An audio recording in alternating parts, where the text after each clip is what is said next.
जी, इस वक्त मैं मौजूद हूँ कौमी असम्बली में। आज कौमी असम्बली का इजलास था और इजलास के दौरान जो सूरत हाल सामने आई, एक तो अपोजिशन जमातों ने इजलास का वाकआउट किया और वाकआउट के बाद क्या सूरत हाल रही है, इस तमाम सिचुएशन को कवर करते रहे सीनियर सहाफ़ी हैं जनाब अब्दुल रज़ाक खट्टी साहब, क्योंकि वो पार्लियामेंट को कवर करते हैं, हर इशूज़ पे वो गहरी नज़र भी रखते हैं। उनसे पूछते हैं कि कौमी असम्बली का आज का जो दिन था वो कैसा रहा और कौन कौन सा अहम एजेंडा था जो ज़ेर गौर लाया गया, और अपोजिशन जो है उसने क्यों कौमी असम्बली के इजलास का बाइकाट किया। बहुत बहुत शुक्रिया रज़ाक खट्टी साहब। क्या कहेंगे जी, आज इजलास था कौमी असम्बली का और इस इजलास के दौरान क्या ख़ास ऐसी चीज़ थी जो अवाम की अहमियत के हवाले से, अवामी नोयत की? बहुत शुक्रिया हाफिज़ साहब। आज मुझे तीन चीज़ें पूरे इजलास में जो हैं वो अहम नज़र आई। एक तो ये कि ये पहली बार हमारे ऊपर इंकशाफ हुआ कि आज वज़ारत दाखिला ने तहरीरी तौर पर इस ऐवान को बताया कि 17,000 मुलाजमीन जो हैं वो उन्होंने वज़ारत दाखिला में एक साल के दौरान भर्ती की है। ज़ाहिर बात है कि अभी तक तो हमें कोई इस तरह की ऐसी एक्टिविटीज़ तो नज़र नहीं आई, न अखबारात में, न इधर इस तरह कोई देखा है। और क्योंकि हम भी इस्लामाबाद में चलते रहते हैं और इस्लामाबाद पर ही ज़्यादा एग्जिस्ट करती है वज़ारत दाखिला। बाकी क्योंकि सूबों के दरमियान तो जितनी वज़ारतें जो इंटीरियर मिनिस्ट्रीज़ हैं वो अपना अपना काम कर रही होती, लेकिन अगर आपको वफाकी वज़ारत दाखिला बताए कि 17,000 से ज़ायद लोग भर्ती किए हैं तो ज़ाहिर बात है ये सब के लिए हैरान कुन है। तो मेरे लिए ये बड़ी हैरान कुन बात थी, क्योंकि एक तरफ आपकी मार्केट श्रिंक हो रही है, इकोनॉमी श्रिंक हो रही है, लोगों की चीखें निकल रही हैं, कोई चीज़ आपकी दस्तरस में नहीं है। दूध ख़रीदने जाएं, चावल ख़रीदने जाएं, सब्ज़ी ख़रीदने जाएं, सारी चीज़ें जो हैं वो दस्तरस से दूर हो रही हैं, लेकिन लोगों को मुलाजमतें मिल रही हैं। और हैरानगी की बात है कि आज तक वज़ीर आज़म साहब ने भी ये बात नहीं कही कि हमने कोई 17,000 मुलाजमतें दी। हालांकि इनको ये कहना चाहिए कि भाई वो 50 लाख में से आप 17,000 माइनस कर लें, बाकियों का आप क्लेम करें। मुमकिन है दीगर वजारतों में भी रखे हों।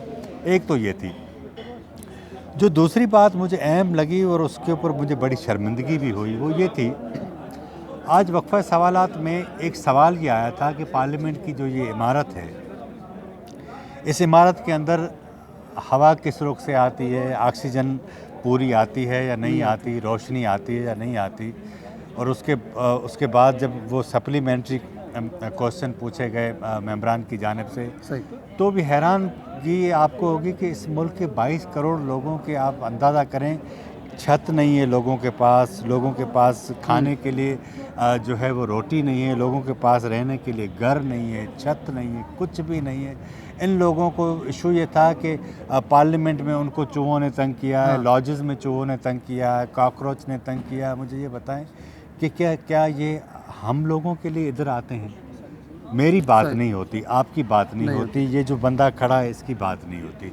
तो ये सिर्फ अपनी बात करते हैं क्योंकि इन्हें चूहों से डर लगता है, इन्हें कॉकरोच से डर लगता है।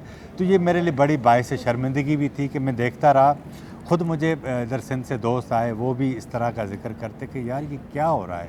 22 करोड़ लोगों के तो मसाइल यहाँ एड्रेस नहीं होते, सिर्फ वो मसाइल एड्रेस हो रहे हैं जो अपनी ज़ात के हैं। और उसके बाद डिप्टी स्पीकर ने CDA के डायरेक्टर को भी अहकामात दिए, वो मामला हाउस एंड लाइब्रेरी कमेटी को भेज दिया। ये हुआ। तीसरा जो सबसे बड़ा अहम इशू था वो था प्रोडक्शन आर्डर जारी होने के बावजूद जो असीर अरकान हैं उनको इजलास में जो है वो पेश करने के हवाले से था। आज सबसे जो अहम बात थी, वो जो तकरीर जो सबसे अच्छी मुझे लगी वो थी अख्तर मेंगल की। आपको याद होगा कि कुछ दिन पहले अबारान से 4 ख़वातीन को गिरफ़्तार किया गया है। उन ख़वातीन की जो तस्वीर जारी की गई, उनका कहना बड़ा वजह था ये कि देखें ना, बलोच, पश्तून या सिंधी या पंजाबी जो रिवायात हैं उसमें ख़वातीन का बड़ा लिहाज और एहतराम किया जाता है। हमारी रिवायात में तो यहाँ तक है कि अगर आपसे कोई कत्ल भी हो जाए तो लोग अगर अपनी बच्चियों को ले जाते हैं तो खून माफ़ करवा के आ जाते हैं। लेकिन उन 4 ख़वातीन को जिस तरह हथियारों के सामने खड़ा करके तस्वीर निकाली गई, आज अख्तर मेंगल उसी पर ही बोल रहे थे। तो उन्होंने कहा कि अब जो है वो हम ऐसा नहीं कर सकते कि बलूचिस्तान की कास्ट पर हम आपके साथ हैं, ऐसा नहीं होगा। मुझे कि उसकी इज़्ज़त नफ्स पर हम कोई सौदेबाजी नहीं करेंगे। मगर वो तकरीरें वैसे भी अच्छी करते हैं और हमेशा बोलते भी रहें। اس کا نتیجہ یہ ہوا کہ ڈپٹی اسپیکر نے جو ہے وہ آج رولنگ دی ہے اور وزیر داخلہ کو کل جو ہے وہ طلب بھی کیا ہے ہاؤس میں کہ وہ خود آئیں اور اس بارے میں جواب بھی دیں، اور انہوں نے یہ بھی کہا کہ اس بات کو بھی یقینی بنایا جائے کہ جو چاروں خواتین ہیں ان کو رہا کیا جائے۔ یہ تھا۔ باقی اپوزیشن جو تھی وہ ان چار جو ارکان ہیں ان کا جو ہاؤس میں انہیں نہیں لایا جاتا، اس پہ انہوں نے آج اعلان کیا ہے کہ وہ روزانہ احتجاج کرتی رہیں گی جب تک ان کو ایوان میں لایا نہیں جاتا۔ بہت بہت شکریہ عبدالرزاق کھٹی صاحب، جو ہیں وہ تفصیلات بتا رہے تھے آج قومی اسمبلی کے اجلاس میں۔ بڑے اہم نکات، شاید وہ کہیں رپورٹ زیادہ نہ ہوں، لیکن اس وقت انہوں نے یہ اہم نکات اٹھائے ہیں۔ چوہوں کا معاملہ ہے، پارلیمنٹ میں چوہے آتے ہیں، ان لوگوں کو تنگ کرتے ہیں۔ اس کے علاوہ